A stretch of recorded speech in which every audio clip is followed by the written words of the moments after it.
hargeysa dee xagkaa soo celiyeen meelba meelaa ka fiicane u tag soo waan aaday hargeyso ilaahay uu nabadkee video waa kusoo duubay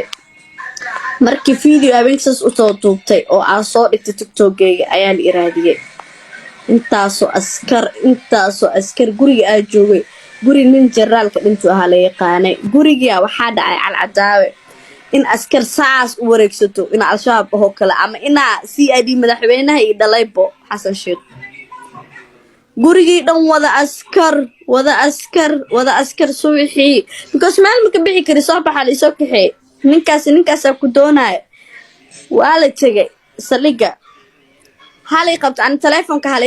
halay qaado gaari ciidanaa laga buuxi gaarigana ciidanka gaariyaasha oo gadaalka bannaan 15 ciidanaa i waday way baxeen meel igee lahayn maxaa uu aan meesha igu xir lahayn dhib ma ahaateen ha ay kaxeeyaane ninkii ani caayay gacanta iga saareen oday sawirkiisana waa hayaa teleefonkeygu sawirka qaado wax kasta saxaabay waan ii sheegi doonaa wax kasta caddeena waa hayaa okay odaygii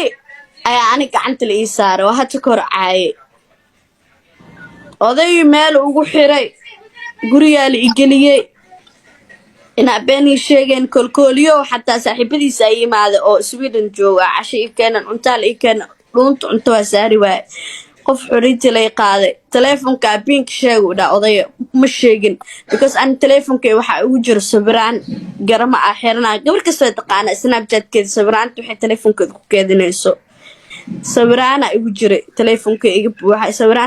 sawiraan hooyo iska madax qaaban xataa iska ay jirto qof walba because teleefonkay anaa haysta sax